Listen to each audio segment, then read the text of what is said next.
The topic for today, I'm gonna speak, and there should be plenty of time for a Q&A. And the title of this talk is Humanism in the Revolution. This being the what is it? I gotta get this right. Semi-quincentennial. Um, I figured it would be good to have something in this vein. I was sort of curious about how the founders sort of stacked up in terms of their alignment with humanism and what they said and thought and did um, back in those days.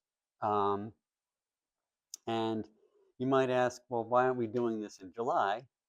And two reasons. One is I'm not going to be here in July. But also, I figured that if we did it at, you know, either after or really close to July 4th, people would just have had enough of all the different commemorations and events. So I wanted to get a little bit of a jump on it while it was still reasonably fresh. Um, I actually toyed with the idea of putting that America 250 logo on my slides, but apparently that is copyrighted. So I decided, I'll leave it off. I'll respect that. Okay, and um, and if you have any questions, I suggest that you whip out your phone and ask AI. No, but actually, if you have any questions, please raise your hand as we go. I actually prefer to respond to audience interest and questions. So it would actually do me a favor if you had a question about anything that I say. All right. So just as a background, um, the founders were highly influenced by their environment, by the culture around them, and one of the first things that uh, I think of uh, is actually Martin Luther, who, although he was a very religious man, I always say that Martin Luther took us halfway to humanism from a very structured, hierarchical, domineering uh, church uh, structure, a very totalitarian structure, to the notion of let conscience be your guide. That comes right from Martin Luther. Uh, Personal privacy and moving away from hierarchy, saying you don't need the parish priest to be your intercessor. You can speak directly to God, and you can have privacy in that interaction. Um, and so I think he got us half the way there, and he was very influential in the founders' um, environment. There was also the Renaissance, which was the rediscovery, where part of that was the rediscovery and appreciation of pre-Christian knowledge, um, and all the art and literature of Rome and Greece were sort of rediscovered and celebrated by intellectuals in uh, 15th century and 16th century, first Italy and then throughout Europe. And that also had a great impact on politics and religion and culture. And then, of course, the Enlightenment.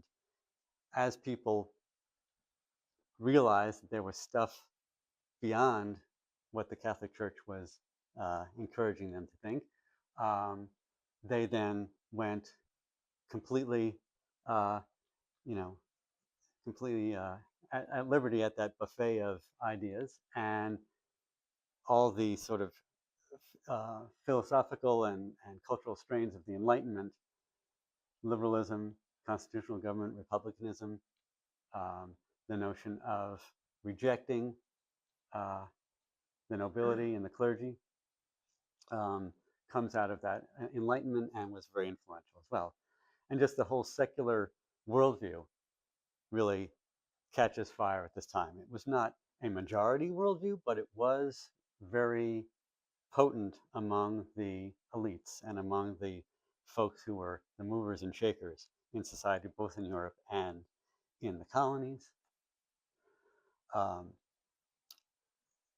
all the founders were also painfully aware of the period of the English Civil War. So this is the middle of the 1600s. It's began in, I think, 1648 with battles between the crown and parliament. They ended in the king being executed, uh, and the sidelining of the lords and early attempts at the Constitution. And it's a really fascinating history. But at that time, as as Mao would later say, let a thousand flowers bloom. There was a lot of people said, oh, now that we don't have the king anymore, and the king had already done away with the Pope in Britain, so we don't have all this weighing on us. What should we do? What should we think? And there were lots and lots of radical social movements. Uh, the entire modern spectrum of political thought was born in this era, and you have folks like Hobbes and Locke, and have the levelers and the diggers. Levelers and diggers were very egalitarian, almost sort of proto-socialist movements that come out of the English Civil Wars. And there was this emerging consciousness of human rights, which was not called human rights at the time. It was usually called things like, the rights of an Englishman, they would say. But this notion that the individual person, at least the men at that time, had inalienable rights that comes out of this period, and that influenced folks like Jefferson and Hamilton and Adams. They also were very painfully aware of how religion was tearing Europe apart. This was just in the midst and after effects. The English Civil Wars happened at roughly the same time as the 30 Years' War, which is this giant conflict in continental Europe over, with religion as a very salient aspect. I'm sure there were lots of private concerns and greedy concerns of individual uh, princes and wealthy people, but it was cast as a Protestant Catholic conflict, and they were very aware of how religion could be used to make conflict worse. Um, they also, many of the founders were became curious and became somewhat knowledgeable. I don't think that they studied it as an anthropologist would do today, but they were aware of the political institutions of the Native Americans, and they were aware of their the way they organized themselves. They were organized at a smaller scale with smaller numbers of people, but they had councils, they had traditions of common law, and a lot of European colonists looked at that and said, no, this is actually rather nice. We should do something like this. And there's actually commentary recorded of Indian nobles, Indian elites' reaction to British and French colonists and how they viewed them as being basically a race of slaves, because they became immediately aware of the strict hierarchy that the colonists fit themselves into, and how they all felt this sense of duty that they couldn't shirk, and they had no independent freedom of action. They were always just at their master's bidding, and the Native Americans recoiled at that and made it clear that they were offended by that, and many Enlightenment influenced European thinkers said, "Wow, these people, have what it takes." So they were influenced by that, some of those native traditions of personal freedom and human rights. There was also the legacy of the Puritans and other, as I term, fanatics among the colonialists. Many colonies were founded on a religious basis, not just the Plymouth colony, but if you may be aware that Maryland was found as a haven for Catholics fleeing from the sort of Protestant supremacy that was being built in Britain, um, and they were glad to have Catholics leave, if they would, and go to Baltimore. Um, Many of these colonies had an established church, not all, but many of them did. Um, And in many cases, their desire for religious freedom. We hear about, oh, the Puritans came seeking religious freedom. Well, they didn't seek freedom in the sense of everybody gets to do what they want. They sought freedom. They wanted a place where they could be on their own, free from domination by others, but where they were then free to rule the roost and impose some fairly strong social pressure on their own people. So while religion hadn't provoked war in America, it certainly had been divisive throughout the colonies. And so the founders were conscious of that. Now, at this time, England was actually fairly politically dominated by religion. There was the established Anglican Church, which, as I say, was a political project of Henry VIII.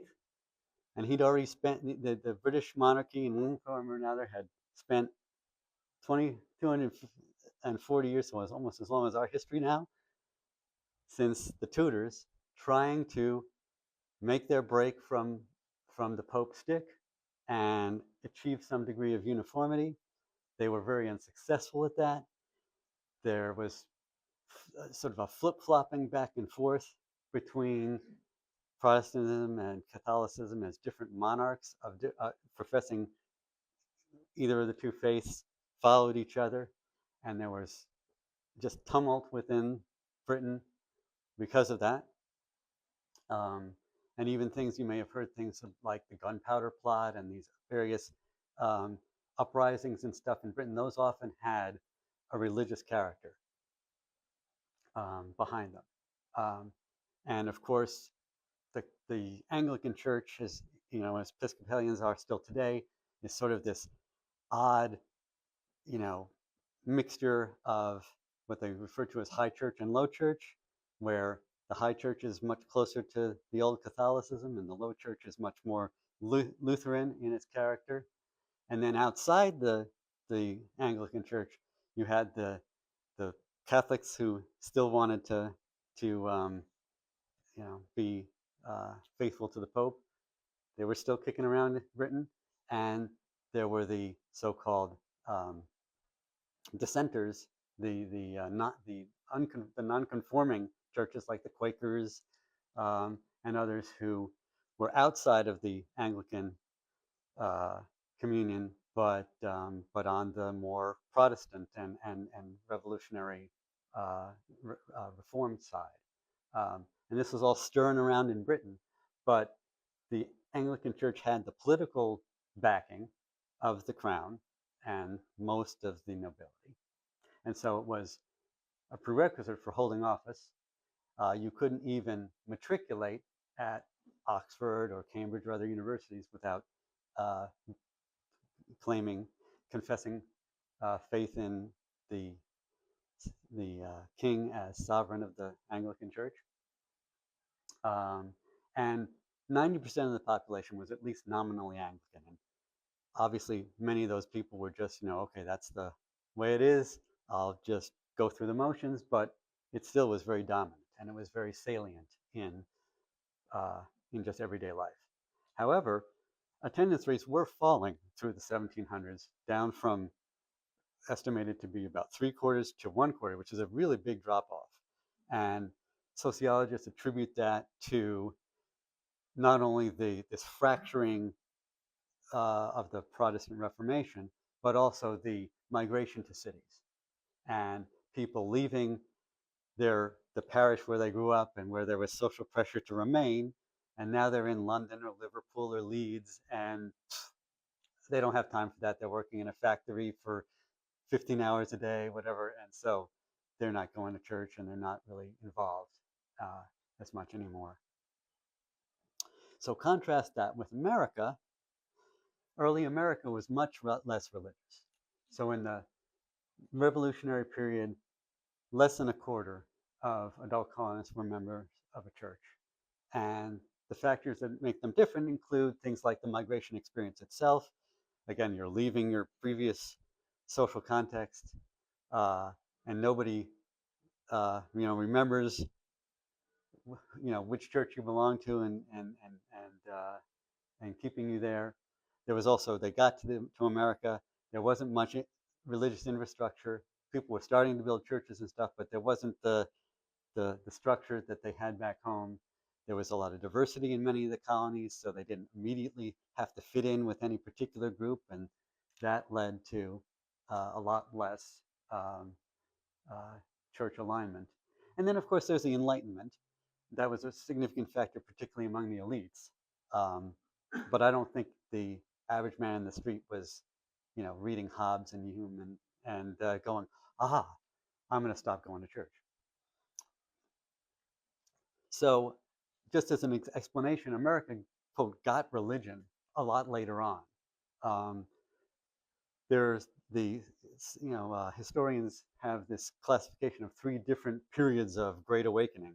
Um, the first, before the American Revolution, was a significant movement, but it tended to be radicalization and recommitment and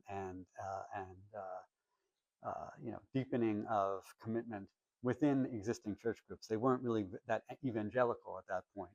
And it was only after the revolutionary period in the first half of the 1800s that this, quote, second Great Awakening focused on evangelism.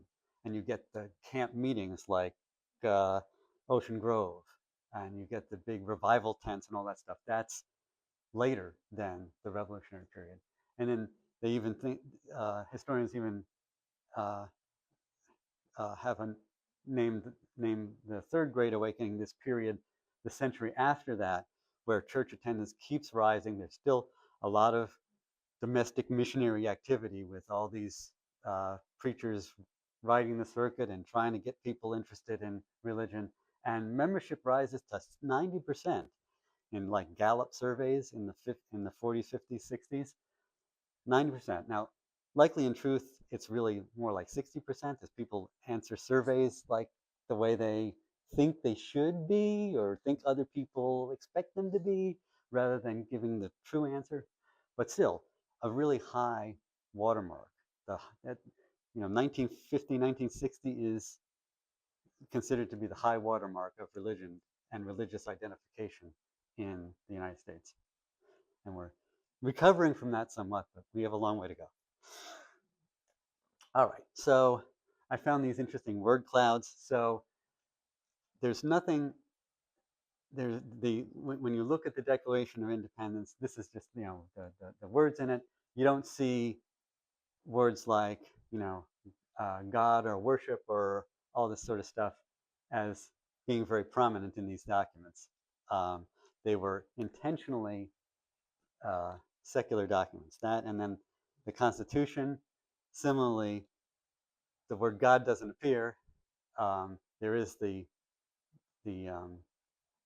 the notion that there should be no religious test for office. That's actually in the First Amendment, which came later.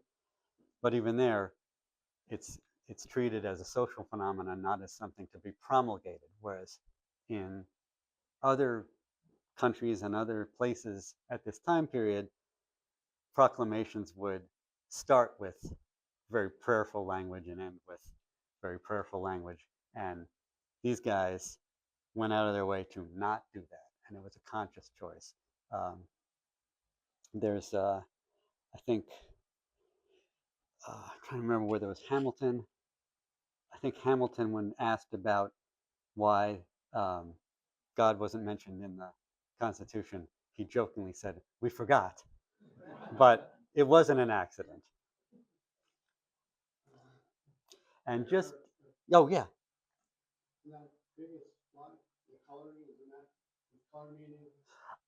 I don't think so. I think it's just, red, white, and blue. Um, I saw ones that were all monochrome, that were identical. So I don't think that has a, and similarly, I don't think the colors mean anything. I think it's just to make it stand out a little bit better with different colors.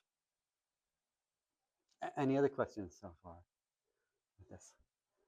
All right. So just as an aside, I kept asking myself as I was sort of researching this. I was like, so what about the other side of this? What about the loyalists, the Tories, the the Royals? And I came upon this document. Um, so in 1775, before we declared independence, the first Continental Congress, basically they resolved that they were good and angry, and their their work product for the meeting was to create a petition to the king with their grievances. So it's a little bit like the Declaration of Independence with grievances, but this was a more limited, polite set of grievances sent to the king, and the king responded not by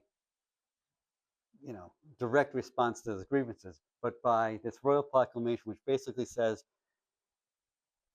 I hereby declare that all you guys who were complaining are going to be hunted down and killed. So the two interesting things about this, one is that this, more than anything, really drove, I think, the these founding guys, to founding fathers, to say, all right, we need to just cut the cord here. We need to declare independence. People talk about how signing the Declaration of Independence was this daring act, was this, um, you know, putting their lives in danger. That's only subject to the fact that that there was already this proclamation that said anybody who said, I think it's a little hard to read here, but it talks about um, the persons who shall be found carrying correspondence with or in any manner or degree aiding or abetting persons now in open arms and rebellion against our government within the colonies and plantations in North America shall be uh, bring to punishment and whatever. But in any case, the idea was they're traitors, and traitors are usually hung. Um, so this was already um, really pushing their hand, really forcing their hand. And then the other thing that's sort of interesting about this document is, and it's actually a little off the screen, if you just, there is at the bottom, it says, God save the king. But other than that, this is very, even the king is just speaking in fairly plain, well, not plain, but very legalese sort of language, all these whereases and wherefores and that sort of thing. Uh, that legal language stems from this time period. And it's just very matter of fact. Um, and a little later, I'll have some other examples of how the loyalist side was not necessarily, highly religious either. It wasn't like, oh, we have all these, radical reformists, enlightened people on our side, and the other side is the troglodytes. So as I looked into this, I put together this sort of spectrum of belief and allegiance, where William Paine is the flaming uh, iconoclast on the left here, and Samuel Adams is the much more traditionalist, highly religious guy on the right there, with everybody else sort of spread out in between. And I'll talk a little bit about each of them. So Thomas Paine, so he wrote Common Sense, which was very widely circulated uh, in the colonies, and was cited by, where's my water gone to? Ah, cited by many of the many of those prominent founding fathers. During the Revolution, he had an ongoing series of pamphlets following up on Common Sense, which was referred to as the American Crisis. So it was like a column, a newspaper column called the American Crisis, where he continued to support the American cause from Britain, from a safe distance, but he was allowed to publish, which is actually quite interesting that he wasn't imprisoned or something like that for this. Once the revolution was over, um, he he was one of the few actually who looked at the French Revolution in its totality and said, "Yeah, I'm still happy. I mean, on balance, they did the right thing." So he defended the French revolutions from critics such as Edmund Burke, um, and he was actually then imprisoned eventually. I mean, he wasn't imprisoned during his for his uh, cheerleading for the American side during the war, but afterwards he was imprisoned for his views, and he wrote much of the Age of Reason from prison. But the Age of Reason, I remember reading this. It's very interesting uh, from a humanist and atheist perspective. He wrote a whole book where he debunked the Bible as a hoax and advocated a deistic perspective. And apparently, it was a bestseller in the United States, and it caused a lot of people to embrace deism, um, even though it was sort of waning at the time. Um, and then later on, he also wrote a book called Agrarian Justice, which was sort of pro-socialist in its viewpoint. Talked about a guaranteed minimum income. Talked about financing that through a one-time inheritance tax on landowners, and he did a philosophical deconstruction of property rights, which was probably influenced by Locke, but he took it in a different direction than Locke did. Locke was very interested in trying to justify property and cast around and finally came up with what he thought was a reasonable uh, description, a reasonable account for why property rights are a good thing and how they're justified. Thomas Paine said, yeah, you were onto something, but you were just too searching for your own preconceptions, and actually, property rights is BS. So that was very interesting. Um, and that's why he's way over on the left of that chart. Thomas Jefferson, um, he was obviously uh, one of the foremost of the founders, responsible for most of the content of the Declaration of Independence, life, liberty, pursuit of happiness, and all that. Um, but he also spent a great deal of time looking at the Bible, and he actually created what they now call the Jefferson Bible by literally cutting pieces, taking like the King James version and literally cutting pieces out of it and saying, no, this is not good. No, this is not true. This is not reasonable. And he basically the things that he took out were all the tales of miracles and most of that supernatural content from the Bible. And he basically abridged it for uh, you know a modern reader. And he was apparently intrigued by Islam enough that he owned a Quran. So he was, free thinking and trying to make sense of the world, and very, um, you know, unusual for his day in that.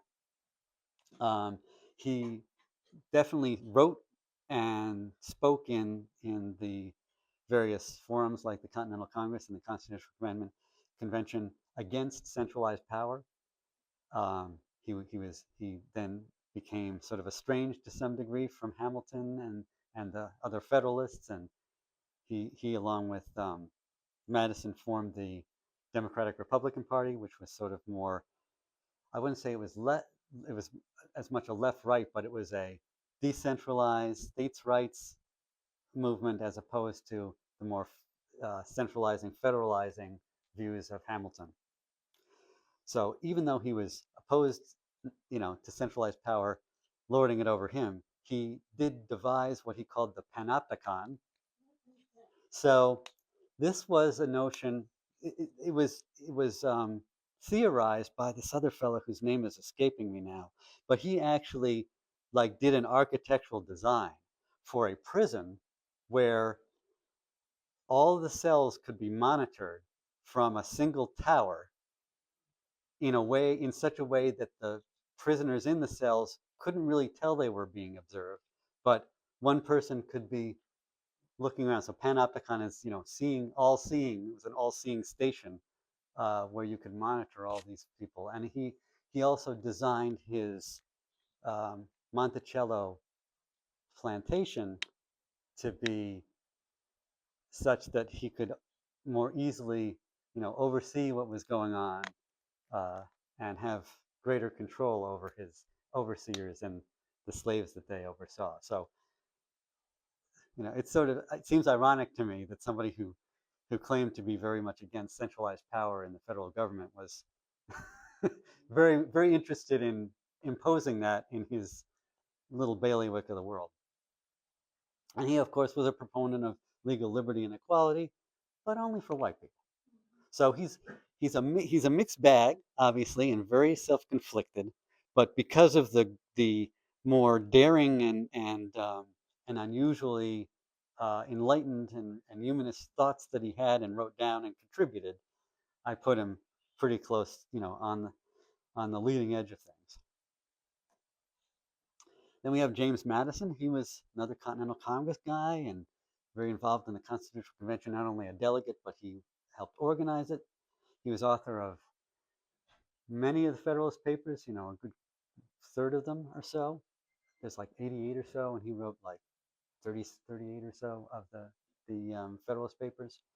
Um, he was recorded by others as being an avid reader of uh, English deist authors.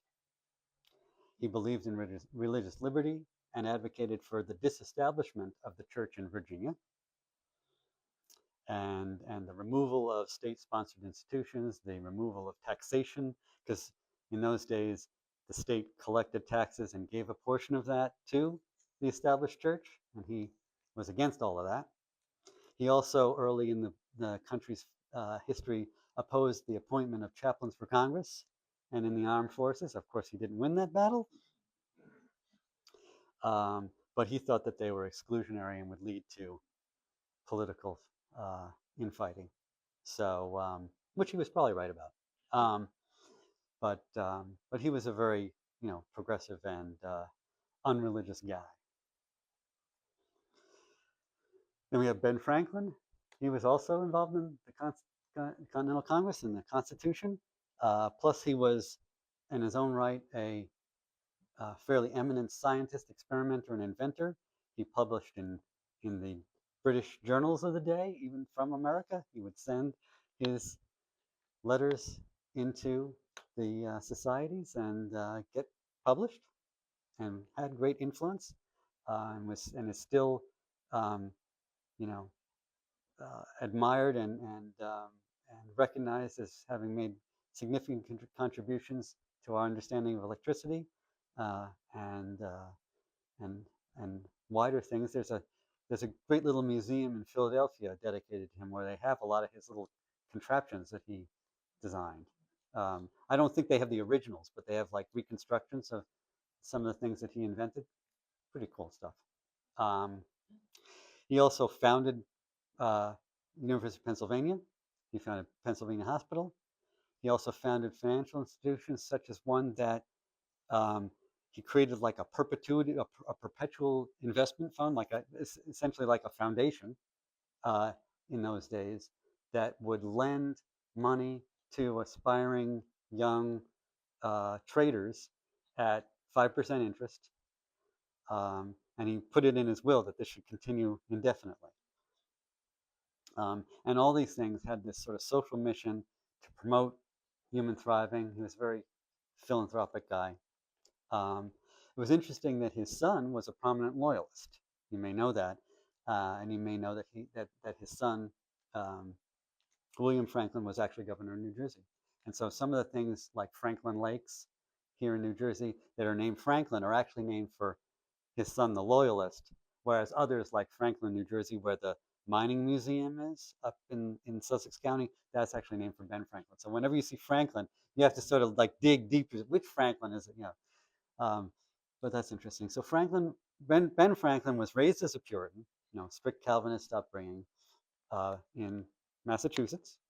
Um, but he evolved into a deist in his teens uh, who believed in a creator, believed in divine providence and the immortality of the soul. So he was still a somewhat religious guy, but he definitely publicly doubted the divinity of Jesus, and he rejected the sectarianism of the day. And, one of those, you know, yeah, God exists and he created the universe, but he leaves us alone, and praying to him is sort of ridiculous. And that was, part of his worldview. All right. So John Adams, uh, another guy involved in all the meetings, uh, and he was a diplomat during and after the revolution, both overseas in Europe. He was raised Congregationalist, but he evolved to become a Unitarian. I don't know if they even quite called it Unitarianism in those days, but I think by the time he was an old man, it was called the Unitarian Church in this country, and he was involved with that.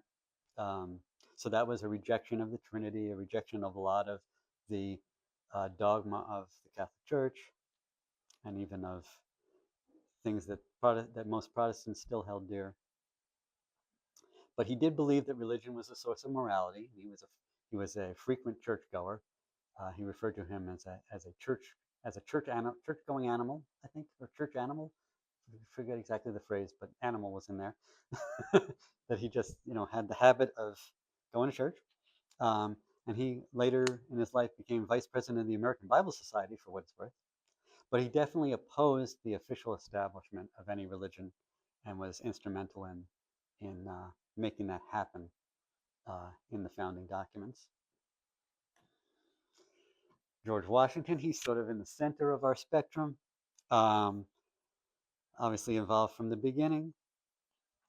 Um, and he was hailed as the American Cincinnatus, because Cincinnatus was an ancient Roman dictator who, so in Roman times, dictator meant you get a 6-month mandate to be the sole controller of the army, and you do what you need to do.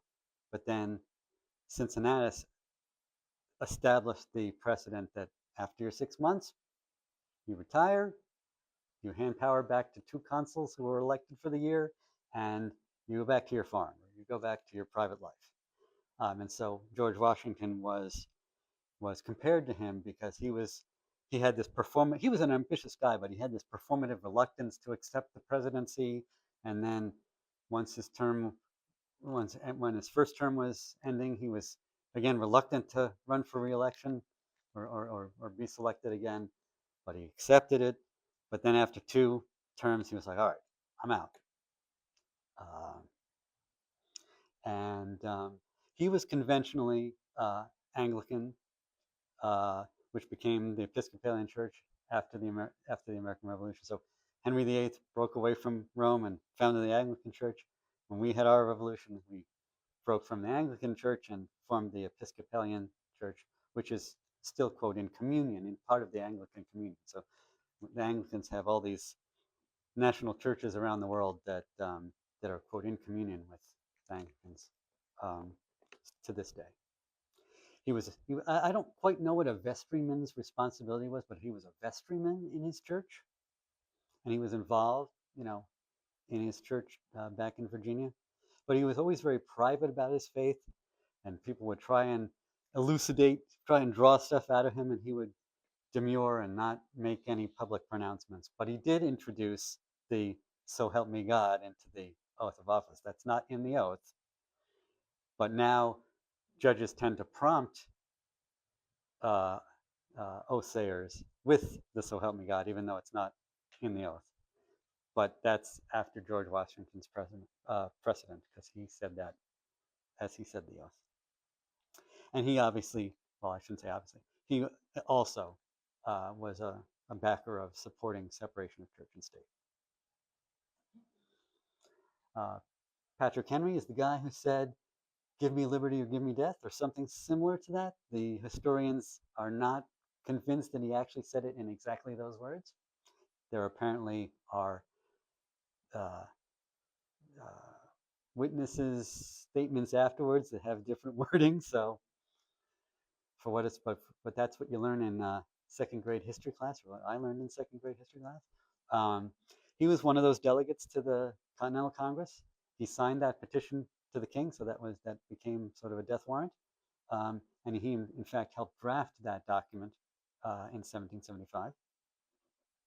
But he ended up opposing the ratification of the U.S. Constitution because it didn't have a Bill of Rights, and he thought that the central government that it set up was going to be too powerful. He was with Jefferson on that, maybe even a little further than Jefferson, because Jefferson was willing to to grin and bear it and sign that document. Patrick Henry said no and remained outside the government for the rest of his life. He was, um, there were a number of times where he was asked to run for Senate from, I forget which state he's from, but he was asked to run for Senate, and he said, no, no can do. I don't, I didn't sign that document. I still, I still have reservations, and I'm going to retire to my farm. And from a religious perspective, he did have, there are surviving writings, and he did give speeches in favor of what he called Christian virtue, but also in defense of religious liberty. And we get to Hamilton. So another early guy, involved in almost everything. He wrote the majority of the Federalist Papers. He was the first Treasury Secretary. Um, he set up the sort of the monetary system and the first bank of the United States and all that stuff. He was very involved in the political architecture and early precedents in the government. And there's recent scholarship that he may actually have been raised in a Jewish family back in on the island of Nevis in the Caribbean, where he was born and grew up.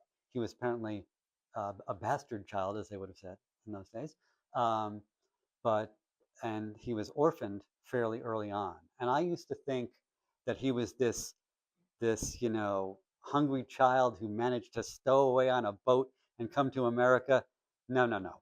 Apparently, somebody saw promise in him, and he was adopted by a fairly wealthy merchant in the Caribbean and sent to study at Columbia University, and that's how he got here. And so he was, from that point forward, one of the quintessential early New Yorkers. Um, and um, and once he came to the U.S., or to the colonies, to New York, he claimed Anglican faith, and but he was and he was originally had sort of that zealous, or at least publicly he had that zealousness of a convert, and tried to be very uh, public about being religious, being Christian. But over time he became less overtly religious, and during his political career he was fairly deistic. Um, he was later really horrified by the French Revolution and sought what he called a Christian constitutional society, and he sort of leaned back on more Christian tradition as a counterweight to what he saw going on in France. And in fact, the French Revolution was really this sort of crystallization, this aha moment for that founding generation when they saw what happened in the French Revolution. And I'm sure they were thinking, I'm glad that didn't happen to us. But they also became very divided over their views because they saw this happen in real time. So there was initial, oh, Lafayette's gone back and he's doing it there, and everybody was enthusiastic. And then it started to get, you know, more radical, and then it started to get bloodier, and a lot of them lost faith in what was happening during the period of the French Revolution. And as they dropped away, they often clashed with each other, publicly and privately, over what they saw happening in France, and then later what they saw happening in Haiti. So those two revolutions, were widely watched by these guys in their retired years. Then we have John Jay. He authored a few of those Federalist Papers, and he was an early delegate to the Continental Congress and involved in all these things. Helped draft the New York State Constitution. He was also a diplomat. He was instrumental in the Treaty of Paris, and then this other treaty that was named the Jay Treaty between, I'm trying to remember even who the other party with that was, but that was one of those early, late 18th century treaties early in our history.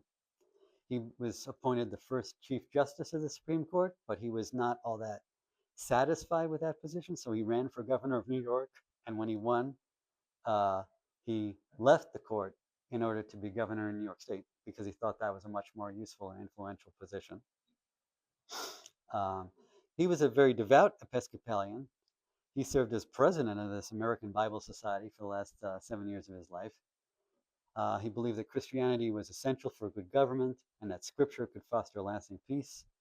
And he did say that, quote, real Christians wouldn't wouldn't go to war with each other.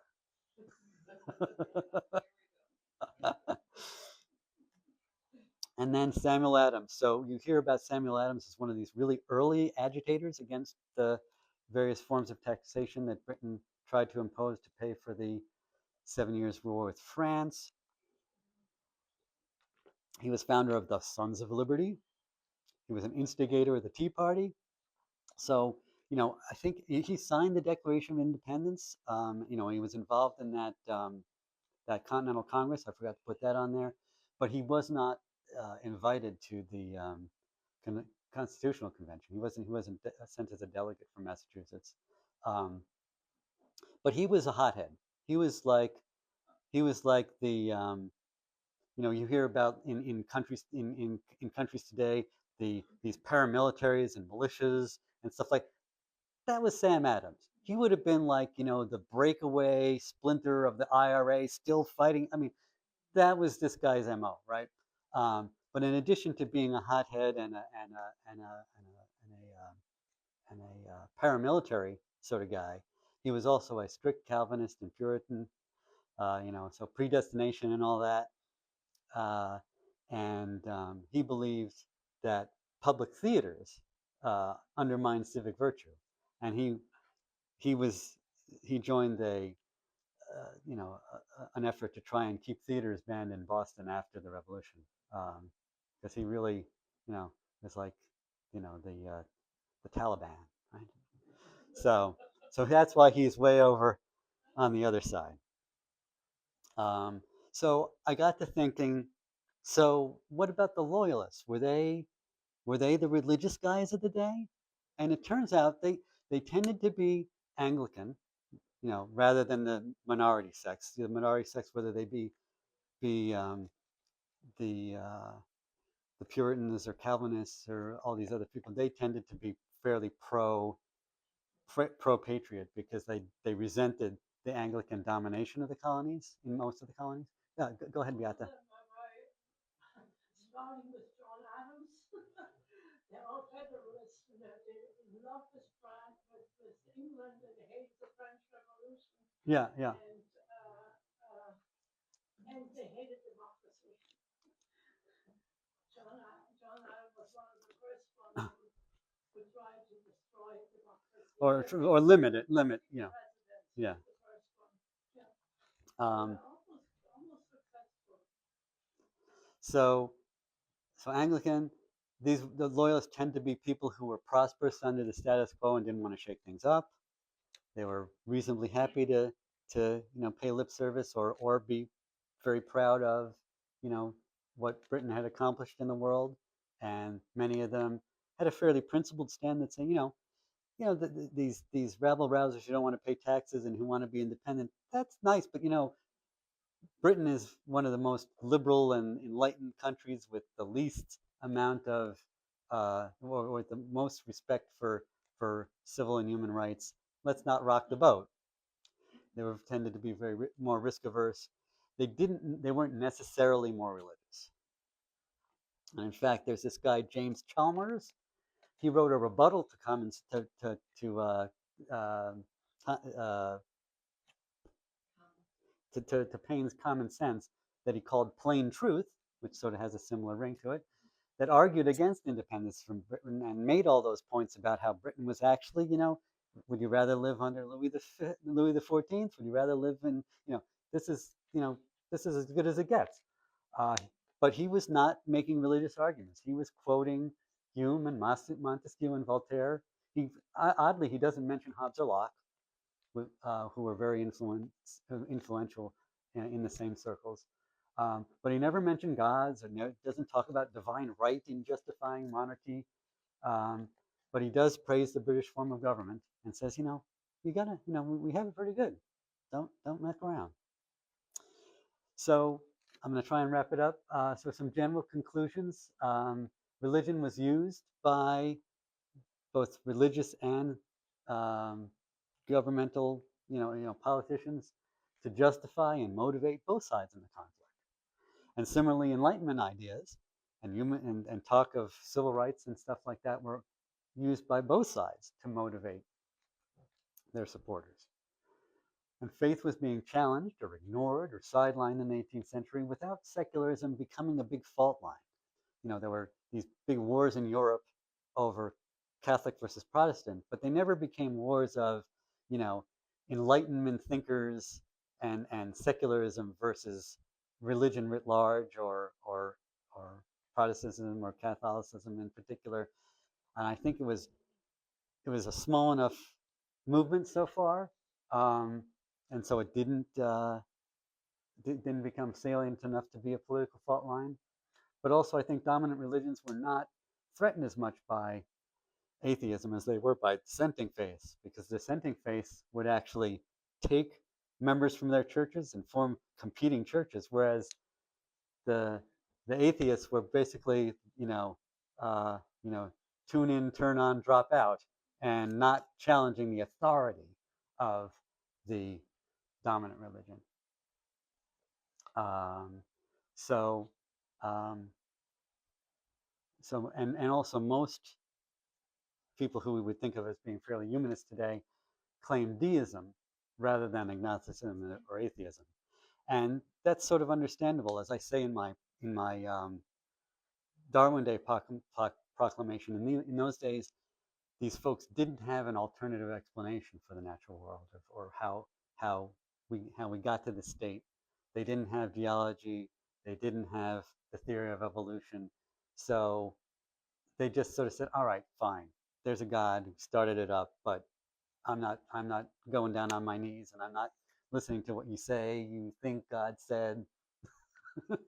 And so that's just, those people were the humanists of their time.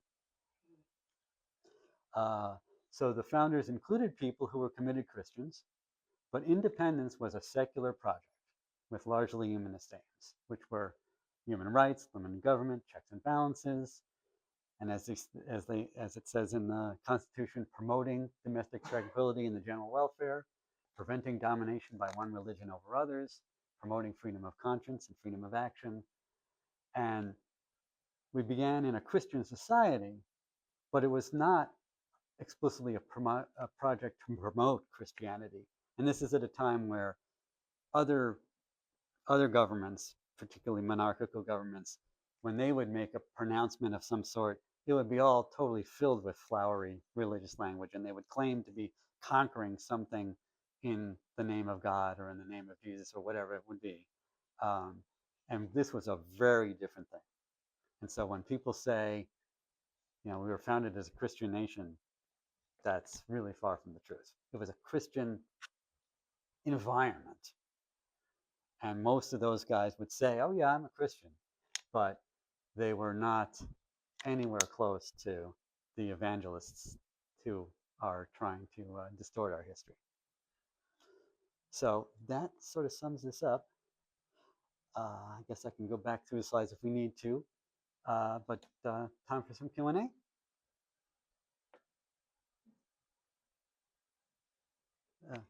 Bill? A little research for this talk. In the Constitution, in Section 6, one thing that kind of impressed me is that when they were talking about the oath that Congress people would take, or congressmen at the time would take, they mentioned swear or affirm. That surprised, that really surprised me that they would consider that someone would not make an oath to a deity. So they put in affirm. All right. And also in there's no religious Test for office, for right? office. Yeah. Right. That very far thinking. Right. And I think that's because there were a few guys, and it may have just been a few, who said, no, this swear thing, no. Affirm I'll do, and so they had to write that in back, and so that language that we still have when we go to Monmouth County Courthouse comes right out of the Constitution. It's not just some modern woke thing that came out of the 1960s. there was another hand. Did you want to say something? Oh, yeah, that scale when you had all. Oh yeah. I'll go back to that for a moment. Oh, that's way back. Did you say that Humanist would be far left? Yeah, I would say that more to the left of this chart.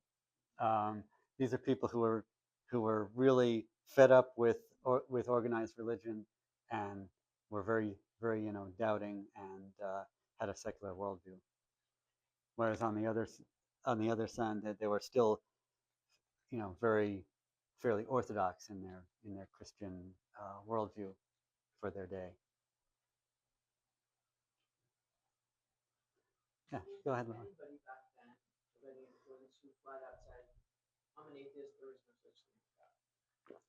I think Thomas Paine was the closest to that, but he didn't say that during that period. It was later in his life where he wrote that Age of Reason and debunked the Bible and really came out as a flaming atheist.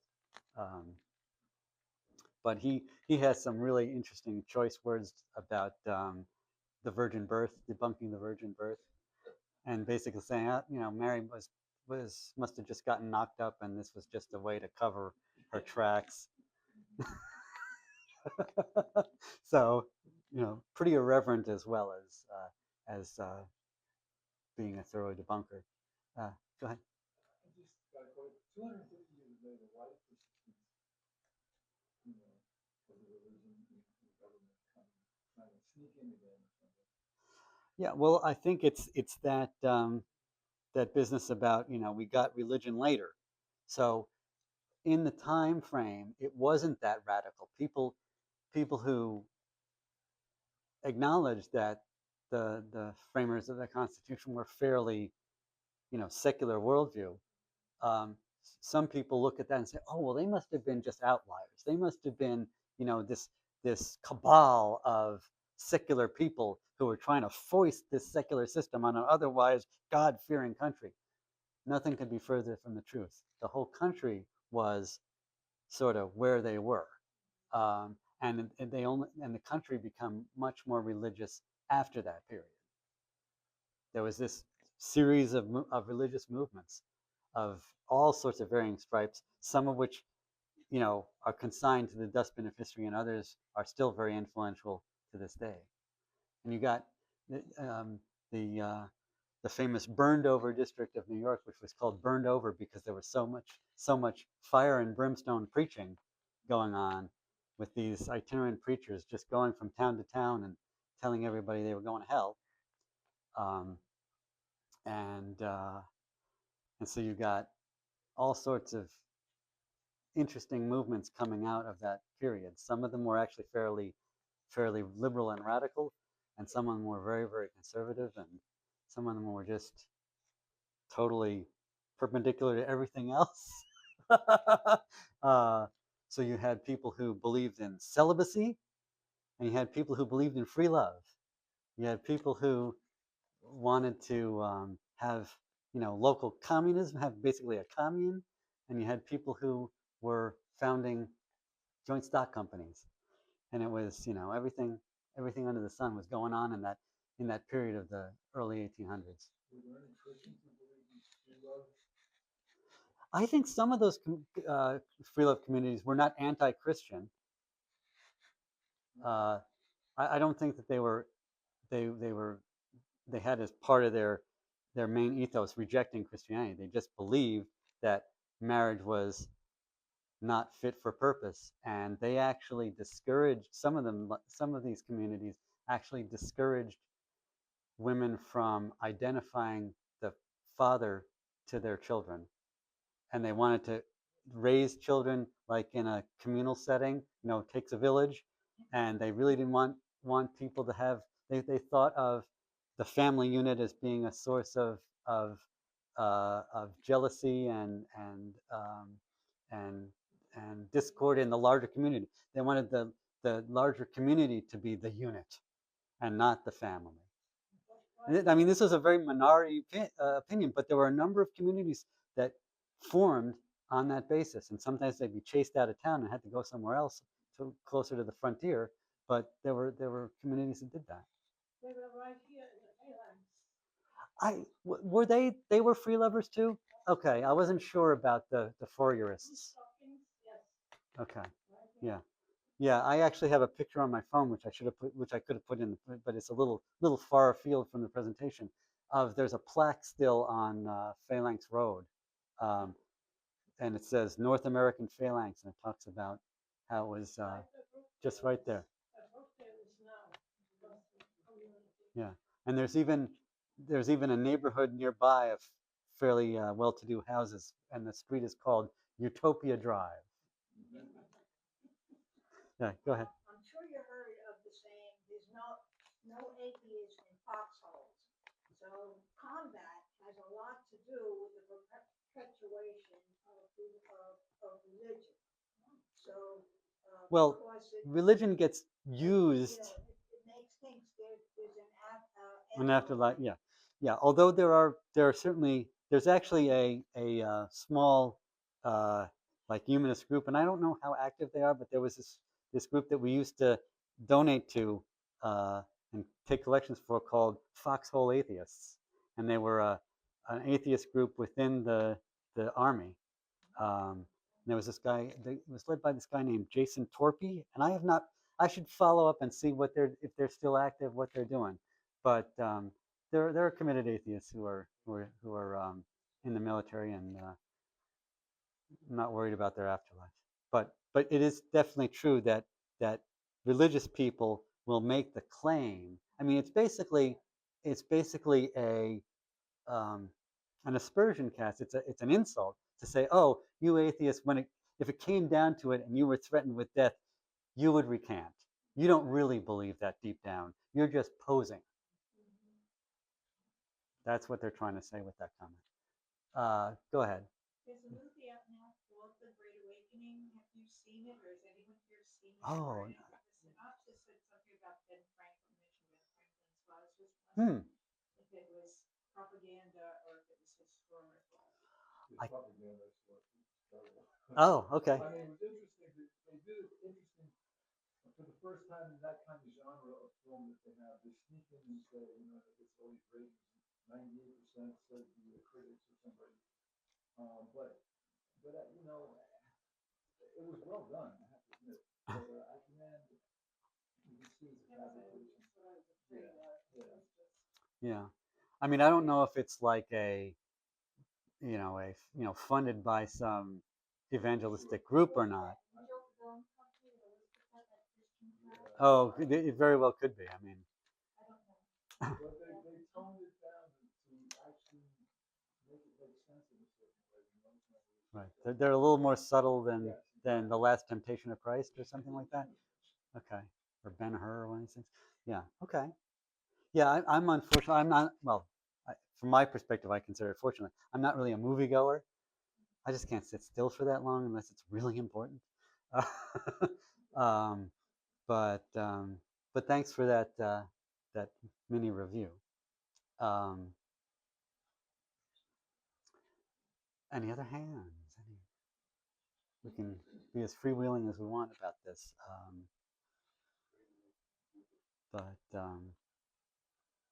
But yeah, so I thought it would be. Oh, go ahead. Well, one thing about common sense is that he was anonymous, so he wasn't risking his life at the time.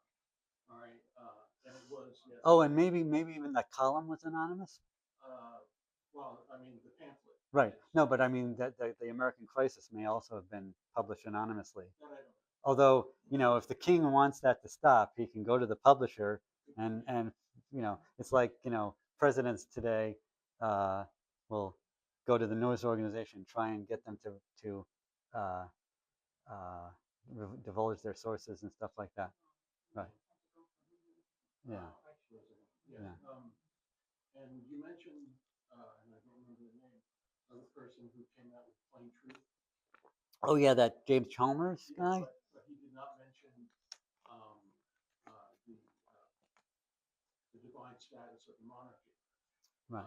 Well, that's one of the arguments that Paine makes, all right, against the monarchy. Yeah. So it seemed to be a very even used to this day, a very tactic of, well, I'll only argue against the points that I can argue against and ignore the ones that, you know, my opponent made, and nobody will know. Right. Yeah. Yeah. The point I was making with Chalmers and that plain truth is just that it was a defense of loyalism and a rejection of independence from a secular worldview. And so there was secular worldview on both sides, just as there were preachers and opportunists on both sides using religion to justify what they were doing. Oh, you go to. Lucy Wilson, who's an English historian who makes programs about British history mostly, has a series now called The American Revolution. It's a two-part PBS BBC documentary series, and she examines the 1776 revolution from a British perspective, portraying it as a messy divorce. Right. I just saw the first one, and she talked about King George sort of had his back up, you know, his colonists Right. getting like this and that happened, and so that it sort of forced a conversation. Right. Yeah. I mean, I remember even as a student in junior high school, hearing the stories about the Stamp Act and the Sugar Act and all these, and it's like, wait, the tax rate was what, 1.5%? What were they complaining about? What's the point? Why would they go and fight a war over something so trivial? But it started with just grievances and attempts at evasion and then trying to for the crown trying to enforce the law by impounding goods from the people who were trying to evade the taxes, and it would just spiral and spiral.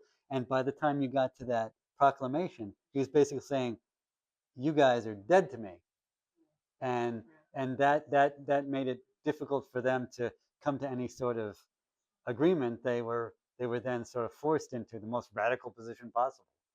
Yeah, it's all in slow motion because all these documents have to go. Yeah. Oh yeah. Yeah. It's sort of a slow motion thing. Right. Yeah. What about putting in today's perspective where you have Norwegian troops coming into the government, you have the Department of so-called war claims, right? That's absurd, but Yeah. Well, I mean, provided that we survive the next few years, which I think we will. I think we'll come out the other end of it, more embarrassed. It'll be ugly, blah, blah, blah. But if anything, I think this illustrates to people the sort of what might have seemed more theoretical risks that someone like Donald Trump poses to our system, and the risks and the trouble you get into when you try and bring religion into government, and all this talk of comparing the rescue of those pilots to the resurrection of Jesus, or Hegseth going on and on about how this is God's whatever. I mean, it's all totally ridiculous stuff, but it's almost like a send up. I mean, it's a self caricature that these people are doing, and hopefully people take a look at that and go, oh, that's not what I want.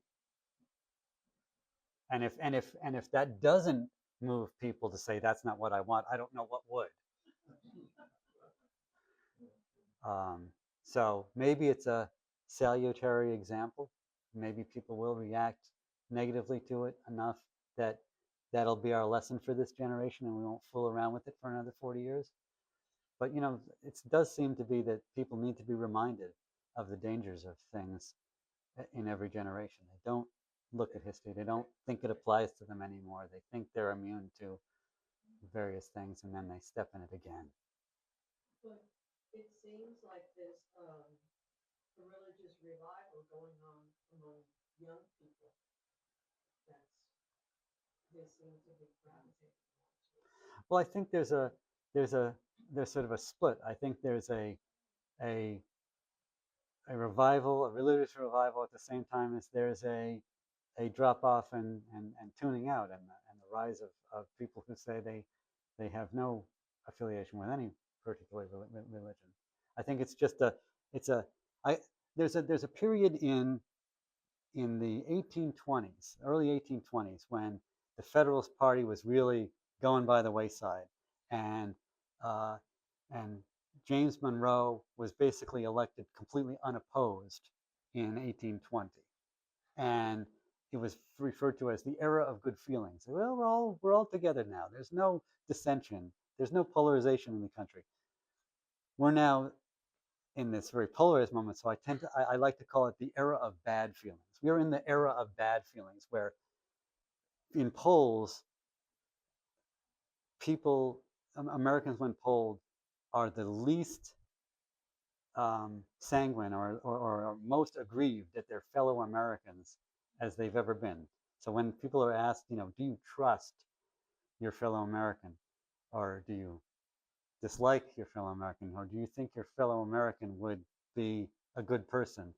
That has fallen, and people just don't trust each other anymore. They don't like each other anymore, and they're, you know, retreating into. I mean, I wouldn't. I mean, people talk about internet bubbles and stuff like that, but it's definitely a polarization, um, and it's fomented by not just the internet and new technologies, but by actions that our leaders are taking, and they're very, very crazy action, very, very strong, and you know uh, noticeable, trying to get the ratings sort of actions, and people either go, "Oh my God, how is that possible? This is crazy," or they go, "Wow, for the first time ever, somebody's speaking my language. I like this guy," and that's fracturing the country, and so the religious people are getting more religious, and the secular people are getting less religious. And in some sense, the religious establishment is becoming more pure because people who are not on board are leaving, and and there's a selection effect where only the more diehard people are still in the room and making the decisions for that organization. So it's a splitting. Do you think the No Kings movement is being helpful? I think so, to the extent that it's been very peaceful and even sort of joyous, and not coming out as being, you know, something that anybody could use as a pretext. I think it's good. If there was a No Kings paramilitary wing, a real Antifa, people marching around with guns, that would be bad, because then that would be the pretext for the right wingers to militarize the society and push us over the edge. So it's important that it be a very peaceful, lighthearted, you know, making fun of the dictatorial tendencies of the president and his inner circle, rather than uh, being a really explicit, military challenge. Actually trying to take over or depose the government. I think we just gotta go through the normal motions of democracy at the next election cycle, both in this year and in the next presidential, and you know be confident that the center will hold, and work to make sure it holds, and try and keep our institutions running. I think that's our best course of action in this moment, because I don't want to have the civil war that these crazies on the right are trying to foment. That's not good. But yeah, I think the No Kings is a good development. I think it's being well run. You go to these events and there's people who are focused on trying to keep peace and order, and keep people from uh, you know getting in trouble. So it's good. So the next big thing is May 1st. That's what they're talking about. Hmm. Shutdown. Yeah. Well, that has a faint ring of May Day and socialism. But I mean, I like that, but it may not be the right connotation to bring to the movement because it may alienate a few. Oh, May 1st, May Day is it's the Labor Day of every other part of the world except the United States, which constantly chose a different date. Scheduled event for May 1st. No, there's a scheduled event. Apparently, I was. General strike? Yeah. Don't spend money. Don't spend, okay. Yeah. Yeah. Yeah. But Emergencies? Yeah. In the past, when democracy was challenged, it was the, quote, the people who made a change, not the politicians, not the clergy, but the people, usually by the media. The media pointed out which presidents were just trying to destroy democracy. There were 6 of them, starting with John Adams and Buchanan and Andrew Johnson and Wilson and Nixon, and now this one. But the only one in the media who actually is saying something, not the New York Times, forget that one. But the British, the Guardian, the Guardian, they had somebody write yesterday or the day before yesterday about reality that this man is insane and we need to get rid of him. But nobody is doing anything. Only everybody is griping, and isn't it terrible? But I don't see any media standing up, never mind the Republicans, but I don't see any newspaper having the courage to speak up and say, we have to get rid of them and not wait for the midterm and then 28. We can't wait that long. I don't know if the world's going to survive this insanity. If something isn't done, and I don't see the media stepping up to it. I don't see it. I see the British, the Guardian writing it as it is. The Guardian is actually saying this man is crazy and we have to, you Americans got to do something. And we're not. They're just plain nice. Yeah. Well, I mean, there's certainly opposition, but it is widely criticized for being too little. It's widely criticized for being too little in opposition. But I remember learning about other periods in history and being very surprised that that leader or that movement or whatever wasn't stopped. How did people tolerate this, that, or the other thing? And now I know. Now I know how these unsalutary movements gain purchase and how they're tolerated by the rest of the society and all that. But hopefully, as with others, we make it out the other end of this one. But it is a nasty time to be an American. It's unfortunate. Yeah. Well, the independent media was talking about. Yeah. Mainstream media. Yeah. Was controlled basically. A lot of it beholden to the administration. Yeah. Yeah. Yeah. And they're more than happy to just give Trump his cut and be let loose on society. So they all have to be essentially punished for that when sanity returns, and they have to be broken up. All these giant media conglomerates have to be, and that's probably one of the reasons why they're supporting him. Is because they realize that they've already pissed off half the country, and that when that half the country is back in power, their days are numbered, and they will be penalized. If not, they might not be rounded up and jailed or have their property confiscated, but they'll there'll be Trump reforms. said to Woodward, it's all about fear. I can control the whole country, actually the whole world, by fear. He actually spoke up and said that Yeah. to Woodward. If you read the book called Yeah. Fear Yeah. by Woodward, it's right there. Yeah. Well, that's what politics is always about in country after country. Fear works every time. People are afraid of their shadow.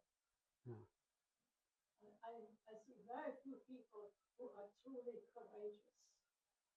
Yeah. Very few. I can count them on one hand. Yeah. And I don't think I'm courageous either. So I'm honest about that. Anything else? What time? We're gotten to noon, so go ahead. Where is there available that chart that you first showed of the presidents and others? So that's my creation, and it's not that authoritative, right? But it's good to. Yeah. Well, I can make the slides available to you, and then this whole thing has been recorded and will be put up on YouTube, so you can have it that way too. But if you like the slides, so that you can just, have that and refer to it or whatever, I can give you the slides. Oh, right, like that. So I can email you the PowerPoint slides if you'd like. Just like first. Yeah. Yep. All right. So thank you all for coming out. See you in May, and that about wraps it up. Thank you so much.